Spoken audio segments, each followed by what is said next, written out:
आज देश की पार्लियामेंट में गाली दी जा रही है और बीजेपी सिर्फ उसको नोटिस देती है, लव लेटर देती है। अगर यही बात कोई आपके बारे में करता तो क्या होता आज इस देश में?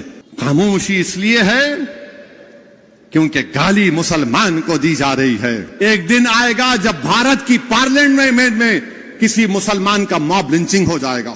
इस्लाम को गाली दो और प्राइम मिनिस्टर सीएम मिनिस्टर बन जाओ। फिर हम देखते हैं कि भारत की पार्लियामेंट में एक बीजेपी का एमपी एक मुस्लिम एमपी को बकवास, गंदगी, गाली देता है। एक एक बात, मैंने क्या क्या बात बोलता है। लोग कह रहे हैं नहीं पार्लियामेंट में नहीं बोलना चाहिए था। अच्छा, पार्लियामेंट में नहीं बोलना चाहिए था?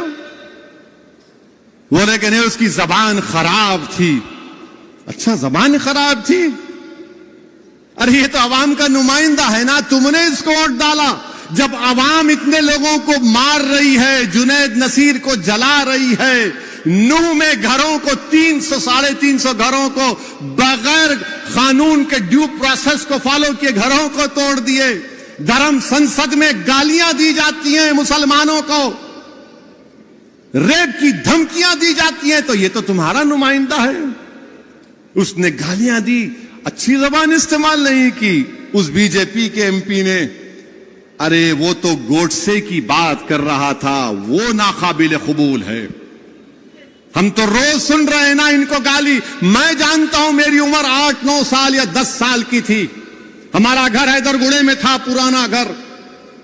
वहां पर हर कोई आरएसएस के लोग जब कोई जुलूस होता तो हमारे घर के पास आकर पुकारते, सलाहुद्दीन ओवैसी कब्रिस्तान या पाकिस्तान। मैं और अकबर, हमारे एक ताया वहीद भाई जो बड़े ताकतवर थे, उनके साथ बैठते थे। वहीद भाई लकड़ी लेके भागते, ये 25-30 फीट छोड़ के भागते। हम सुने, मैं सुना हूं मेरे कानों से, आज मेरा बेटा सुन रहा है ये। मैं समझा कि शायद मेरी जिंदगी में खत्म हो जाएगा, मगर मेरी औलाद सुनेगी, आप सुनेंगे, बच्चे सुन रहे हैं। याद रखो मेरी इस बात को, एक दिन आएगा जब भारत की पार्लियामेंट में किसी मुसलमान का मॉब लिंचिंग हो जाएगा।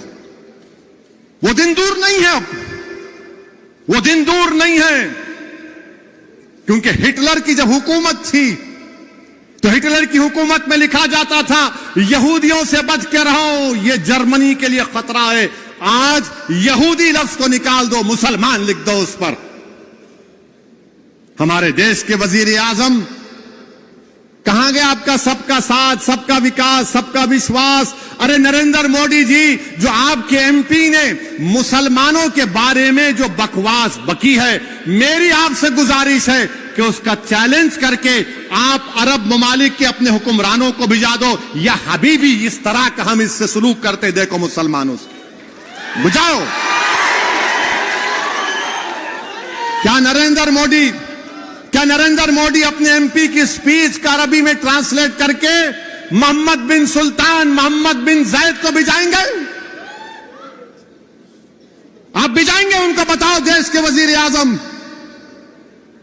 क्या तुर्की के अर्दोगान को भिजाओ? देखो हम इस तरह भारत की नई बिल्डिंग में हमारे पार्टी का एमपी ने मुसलमानों को इस तरह कहा है। देश के वजीर आजम कुछ नहीं बोलेंगे। जुनैद नसीर मर गए, वजीर आजम मुंह नहीं खोलते। ट्रेन में 3-3 मुसलमानों को नाम पूछकर गोली मार दी गई, वजीर आजम कुछ नहीं बोलेंगे। पीटा जा रहा है, सतारा में मारा गया, कुछ नहीं। अरे सतारा में तो जो बच्चा शहीद हुआ, अरे देवेंद्र फडणवीस तुम्हारे आदमी ने जुलूस को निकाला था। तुम होम मिनिस्टर रहकर तुम्हारा आदमी सतारा की मस्जिद में घुसता है मौत को लेकर। कैसे होम मिनिस्टर हो तुम देवेंद्र फडणवीस? मगर हमारे वजीर आजम ने इस मुल्क में एक माहौल को पैदा कर दिया कि नफरत करो और राज करो, नफरत करो वोट हासिल करो, नफरत करो सत्ता हासिल करो।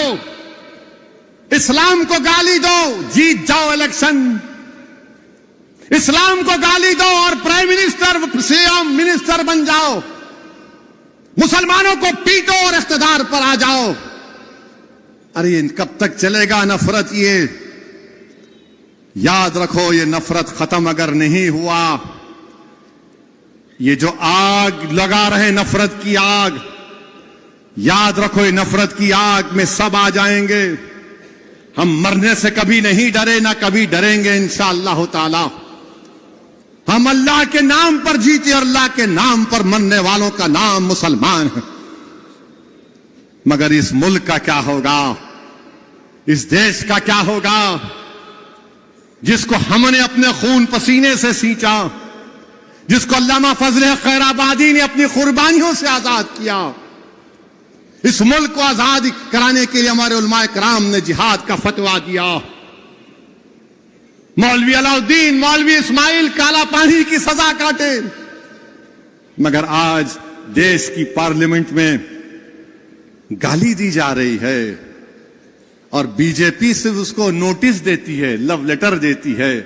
मैं पूछना चाहता हूं देश के प्रधानमंत्री, अगर यही बात कोई आपके बारे में करता तो क्या होता आज इस देश में?